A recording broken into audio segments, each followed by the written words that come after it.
Danny Segura for MMA Junkie here in Miami, Florida at the Eagle FC studio, standing next to UFC welterweight champion Kamaru Usman. Kamaru, how are you doing, man? I know that you recently got a hand surgery. You've been recovering. How is that process going, and how are you feeling? Feeling good. I mean, the hand is, of course, recovering. It's nothing I can do to change that process. Yeah. It's time. It takes time. So I'm taking the proper time, and so I can be able to get in there and do what I do best. Yeah. Do you more or less have a timetable of when you'll be able to start training and stuff like that?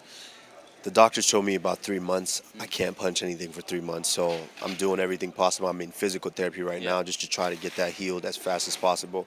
And whatever I can do to speed up the process, I'm going to speed up. I would like to fight in July, but, you know, it's up to my hand. If my hand is healed enough, then I'll be able to do it. But if not, I have no problem August and waiting for that. Has this been difficult because you're probably the most active champion in the UFC roster right now? Yeah, it's extremely difficult because I understand that this is not forever. Yeah. I have to be able to maximize and fight all the guys that I can fight as long as I can do it before it's time to walk away from the sport. So, of course, I like to be active if I'm healthy. But if I'm not, I have to take the proper time because this is how I make my money is with my hands. So I have to make sure that my hands are good. Now, you're 34, right? 34, 35 in May.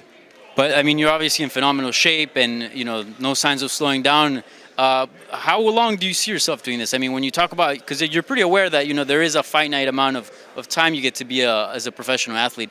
How long do you think you'll be in your prime for? There's no telling how long. Yeah.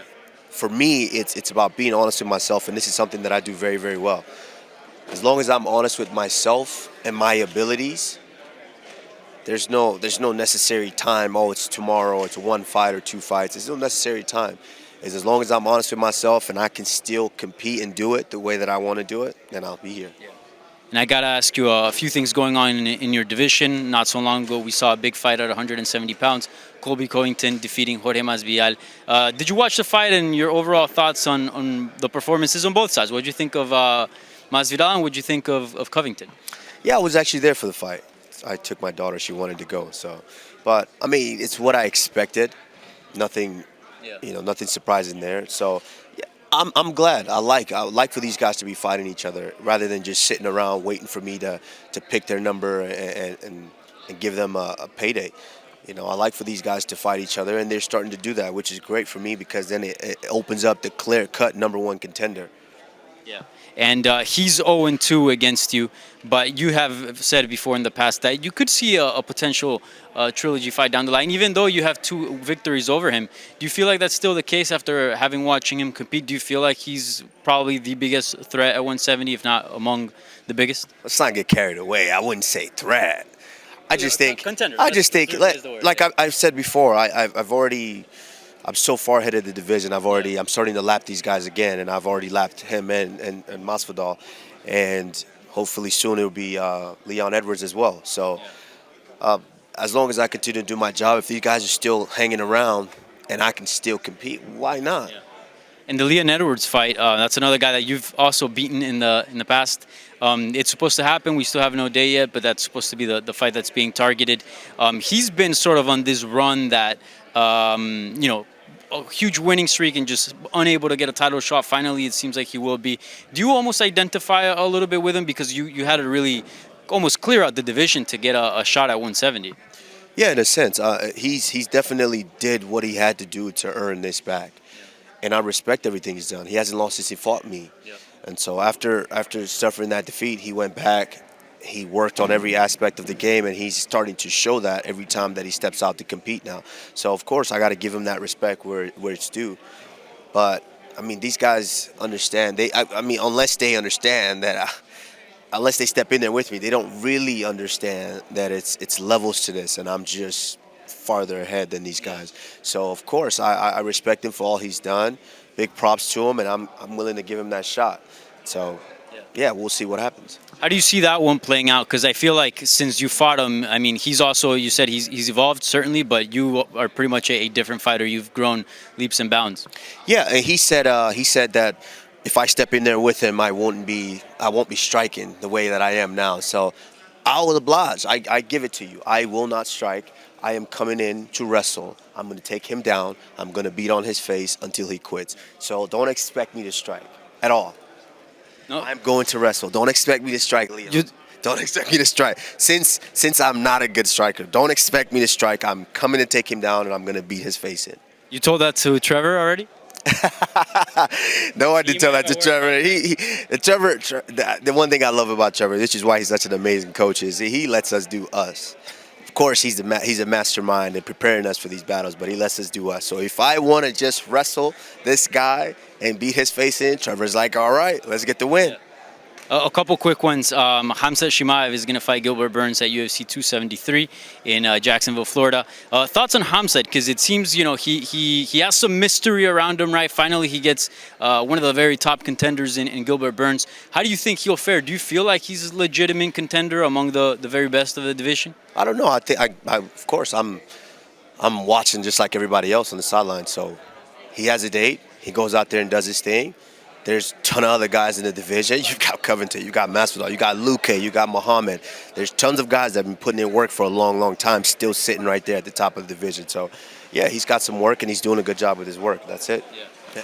Do you feel like, giving his popularity, if he wins, he could be fighting you next after Edward? Fighting me next. You know how many fights I fought before I fought for the title? Yeah. I don't really care. For me, it's not any. I don't care about anyone. Like I've said, this last year I didn't care. Bring him on. The next guy. I don't care who it is. Yeah. So you feel like he might have some work left to do. That's what it seems. I mean, what do you think? I'm asking you. Exactly. What do you think? My job, I'm the champion, and whoever the number one contender is, that's who I'll be facing. But right now, these guys aren't really. They're right there, all in the bunch. And while they're in the bunch, we all know who the pound for pound champion is, and we all know who the pound for pound champion in boxing is. So why not entertain the world? Why not entertain the fans and fight Canelo?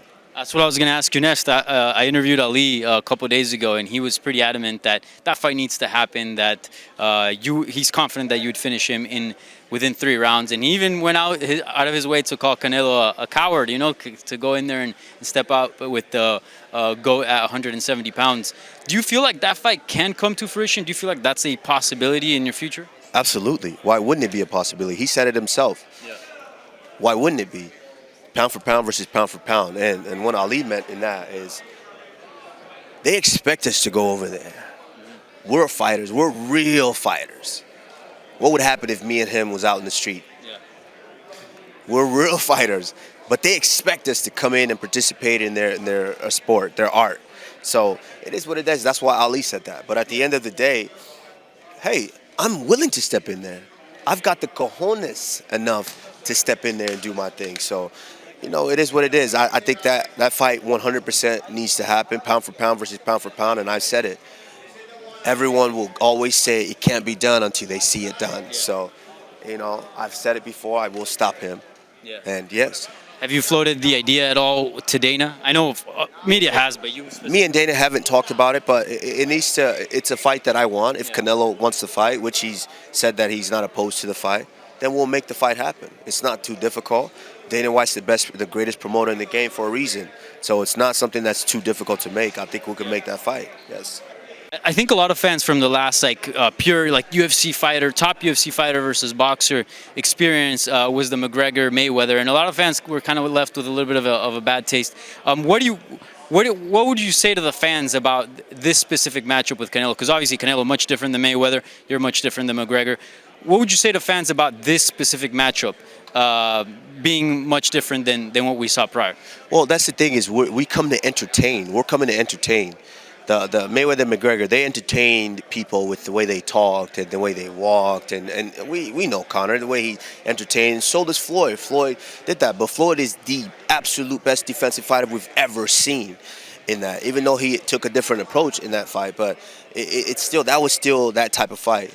I'm a fighter. I'm going to come to fight. I'm always marching forward to fight. So is Canelo Alvarez. He's marching forward to fight. He's not sitting here just trying to dodge punches the whole time. Even though he does dodge punches, he's not trying to do that the whole time and just make it a defensive fight. He's coming to fight. I'm coming to fight. That's going to be and it's not just that. We're both the pound for pound best at the top of the sport right now. That's never, ever been done. And I think it would be the greatest event ever in the history. Of course, with Dana White behind it. All right, Kamaru, well, appreciate the time. Looking forward to this recovery and to your return. It's going to be quite exciting, the welterweight division in good times right now. Thank you.